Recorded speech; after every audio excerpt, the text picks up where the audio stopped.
Bilgi burada. Sesli Bilgiler TR. Arkadaşlar herkese selamünaleyküm. Sesli Bilgiler TR teknik kanalı olarak yeni bir videoyla karşınızdayım. Bu videomuzda görmüş olduğunuz Beko'nun 5 kiloluk bir çamaşır makinesi var. Marka yine çok önemli değil. Çamaşır makinelerinizde eğer kullanırken bu göstereceğim sese yakın bir ses geliyorsa bunun sebebi nedir? Bunu merak edenler için anlatacağım. Zararı var mıdır, yok mudur? Rahatsızlık seviyesi tabii ki de kullanıcıya bağlı ama zararı var mı yok mu en azından bilmeniz açısından bunu anlatacağız. Video harici bilgi için de özellikle Konya dışı aramayalım. Sadece Konya'da servisimiz var. Konya içerisinden eğer ki ararsanız gelip arızayı yerinde tespit edebiliyoruz. Bu gördüğümüz cihazda arkadaşlar yıkarken veya özellikle sıkmaya ilk geçeceği esnada bir cayırtı, yani cayırtı da demeyelim de böyle şu an duyacağınız ses gelecek. Tarifini yapmak yerine direkt göstereyim. Eğer böyle bir ses varsa bunun sebebi nedir ne değildir? Sizde de aynısı olma ihtimali var. Şu an kazanı sallıyorum, sesi bir dinleyin.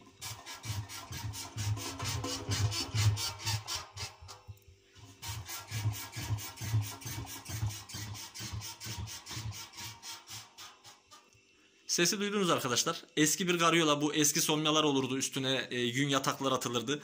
Annelerimiz, babaannelerimiz, anneannelerimiz kullanırdı. Onun yaylarından gelen ses gibi bir ses geliyor. Aynı şekilde bakın. Böyle bir ses varsa eğer ki çamaşır makinenizde ve ilk sıkmaya geçerken özellikle çamaşırlarla bu sesi çok yapıyorsa, yıkamada da ince ince yapıyorsa sürekli ve ses takıntısı olan insanlar özellikle böyle sesler rahatsız edebilir. Durmadan çamaşır yıkarken gıcır gıcır gıcır gıcır kafa ağrıtabilir.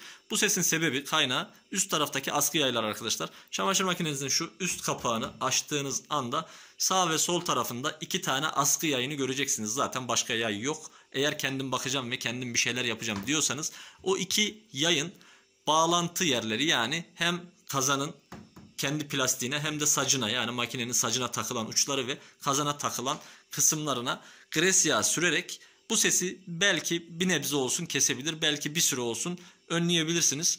Bu sesler bazı durumlarda çözüm olabiliyor yağlamayla. Bazı durumlarda o yayların takıldığı yerlerde bir plastik olur. Yayın saçla birbirine sürtmesini engelleyen. O plastik kırıldığı zaman ondan dolayı da böyle yaya sürekli kazan hareket ettiği için gıcırtı yaptırır. Eğer ki plastik var ve kırık parçasını görürseniz veya birinde plastik var birinde yoksa yayın geçtiği yerlerde, özellikle kazana değil saca geçen makinenizin sacına söktüğünüzde görürsünüz üst kapağı. Eğer ki böyle bir plastik kırığı varsa veya birinde var birinde yoksa o plastiğin olmadığından da yapar arkadaşlar. Küçücük bir plastiktir. Markanızın servisinde bulabilirsiniz. Bazen de bulunmaz eski bir cihaz olursa.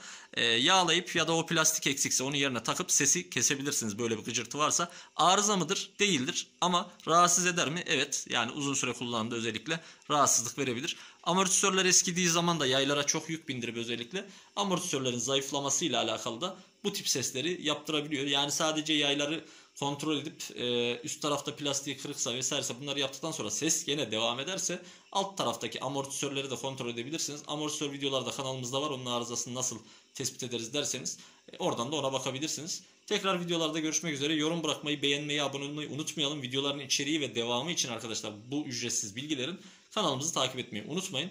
Bilgilerin tamamını ücretsiz ve kullanıcının yararını anlatıyoruz ki eğer ki böyle bir arızayla karşılaşırsanız gelip de üçkağıtçı sahtekar bir servis düşebilirsiniz eline. Size basit bir arızayı, makineniz gidecek bir hafta yatacak, işte 2000 lira arızanız tuttu diye bir fiyat vermesin gibi, en azından ama bunun arızası şu olabilir mi demeniz açısından anlatıyoruz. Umarız videolar faydalı oluyordur. Tekrardan görüşmek üzere.